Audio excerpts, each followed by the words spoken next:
السلام علیکم۔ بسم اللہ الرحمن الرحیم۔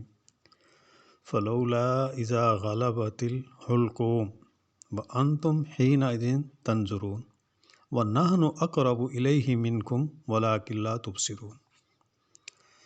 اللہ تعالیٰ فرماتے ہیں اگر کسی کے محکوم نہیں ہو اور اپنے اس خیال میں سچے ہو تو جب مرنے والے کی جان حلق تک پہنچ چکی ہوتی ہے اور تم آنکھوں سے دیکھ رہے ہوتے ہو کہ وہ مر رہا ہے، اس وقت اس کی نکلی ہوئی جان کو واپس کیوں نہیں لے لیتے؟ اس وقت تمہاری بنسبت ہم اس کے زیادہ قریب ہوتے ہیں مگر تم کو نظر نہیں آتے۔ یہ ہے دوست بھائیو قرآن۔ اب کسی بھائی سے پوچھو، وہ ڈاکٹر ہے، اپنے پروفیشنل کو بہترین طریقے سے جانتا ہے کہ اس کی ڈرپ کلائی پہ لگے گی یا آنکھ کے اندر لگے گی۔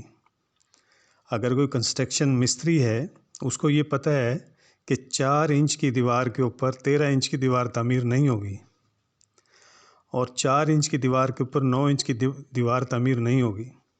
اینٹ کے ساتھ اینٹ کا جوڑ نہیں ملائے گا تو دیوار سیدھی نہیں ہوگی۔ اسی طرح درزی ہے، وہ کپڑے سیتا ہے، کبھی کسی نے دیکھا ہے کہ گلا پیچھے اس نے لگایا ہو؟ اسی طرح مکینک ہے، کبھی کسی نے سنا ہے کہ موٹر سائیکل ہونڈے کا پلگ ٹوٹا کار میں ڈال دیا ہو، کار کا پلگ ہونڈے میں ڈال دیا ہو؟ نہیں سنا۔ کیوں؟ کہ ان کے وہ پروفیشنل ہیں، وہ سمجھتے ہیں، وہ مسٹیک نہیں کرتے۔ اب آگے قرآن کی باری۔ جب قرآن کی باری آتی ہے، وہ کہتے ہیں ہمیں مولوی نے یہ بتایا، ہمیں اس بات کا پتہ نہیں ہے۔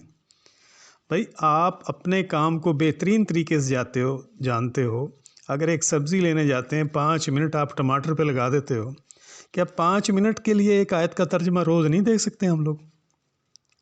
کیا مولوی کا قصور ہے؟ مولوی نے تو 4 جمعے پڑھانے ہیں، اس نے تنخواہ لینی ہے۔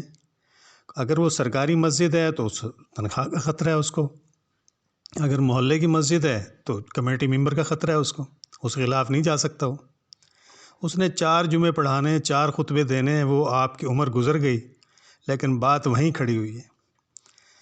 تو بھائیو، جب تک اتنا آپ کا تعلق قرآن سے نہیں ہوگا جو قرآن کہنا چاہ رہا ہے بار بار، تنزیل من رب العالمین، یہ رب کی طرف سے نازل کردہ، اس کے بعد کوئی چیز ہے تو اس پہ بھائی جان غور کریں۔ قرآن کو اپنا روز کا معمور بنائیں، ایک آیت کا ترجمہ شروع کریں، صرف ایک آیت کا 5 منٹ